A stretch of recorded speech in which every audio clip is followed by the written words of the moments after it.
most commonalities that you found among the longest living people that you filmed in your series? And was one of them people like that were just living closer to the earth? Yeah, I mean, one of the biggest commonalities was simplicity, right? So I think that's really the easiest way I can define it, because they all lived very different lives in a sense. And again, we're talking about them growing up, right? The world that their parents grew up in and that they grew up in, that really set the stage for their longevity. It's not what happened from 70 years old on. It's what happened between, preconception and 20 years old. That's really the most important period that defines somebody's sort of longevity trajectory. And then, of course, what's sustained after that. But simplicity was a huge one, right? Living that simple life that you described: simple food, simple daily life, right? Simple simple household conveniences. Everything was simple. So there was no TV, there was no computers. Of course, there was none of this. It was a very, very simple life, but it was a life that involved a lot of work. So they're one of the elders, he said, when I was young, the mind was the body was busy and the mind was still. The problem I see now is the mind is busy and the body is still. And I thought that's such a profound wisdom, and it's so simple, but it's so key, right? The stimulation that they experienced was far reduced compared to what we have now, right? Even just sitting here, I'm overstimulated with lights, sounds, right, and these artificial movements. So getting outside into nature where things are slower, the day when you're growing your own food, you can't rush that process. There is no rushing that process. When you're, operating on the daily light cycle for your sleep, your circadian rhythm, that cannot be rushed. It cannot be faked. So they lived in a slower, more sort of methodical, rhythmic life, and it was simple. So I think that was a huge factor. And speaking of sort of a testament to their physical strength and their health, when I asked some of these people, like, do you guys have any digestive issues? Are you allergic to any food, sensitive, anything going on? Is that common?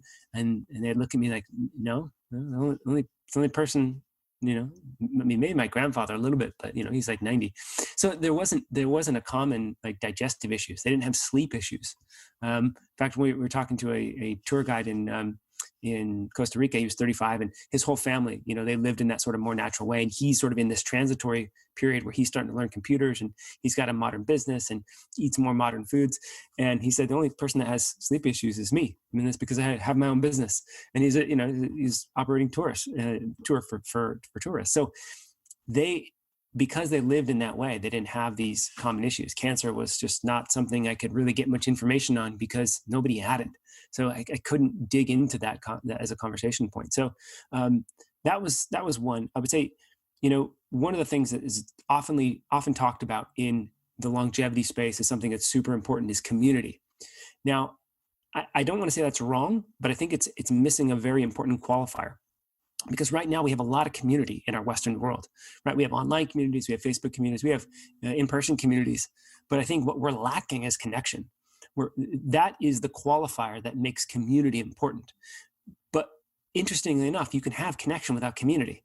So to me, it's the connection that's really the important thing that I think they had, that I think we don't have as much, right? And this is connection to one another, right? Friends. This is connection to the community, the local people around you, your family. This is connection to God or spirit or the universe or something greater than yourself. So there was nature, right? This is often something that we can connect to that in the West we think is ridiculous to connect to nature, or it's a hippie thing or something. But there's a deep, profound connection to the solar cycle, to the lunar cycle, to the seasons and the plants and the animals within their region. So there's a deep connection that I think they had that we are suffering from a little bit in the West. So to me, it was connection, it was simplicity, and the simplicity one really it goes a long way, right? Because this is organic food. This is food that's grown seasonally. It's food that is around you. So it's simplicity of exercise. They didn't exercise. Leisure was not a thing. So this is something that's interesting, right? We have the pleasure of leisure. We get to just go play and enjoy things. Once you get past a certain age in those communities, you didn't play. Adults didn't play. They didn't have time to play, right? They were working or they were sort of resting, and that was it. So they didn't exercise like we do, but their whole day was exercise usually, and they didn't play. So it's interesting. I think that's a thing that is different about our life today. We get to enjoy some more play, and that's something that we should, if we want to be healthy for the long haul, something that we want to integrate into our life more, the opportunity to be creative, injecting creativity into our life. So there's just different aspects that I think are interesting, but simplicity and connection are probably the two that I think are the most important. We hope you enjoyed this short excerpt from the Health and Healing Club.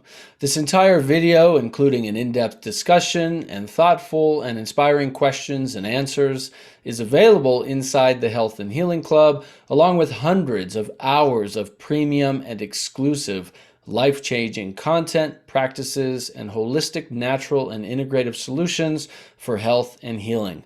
You can start your free trial today at healthandhealingclub.com.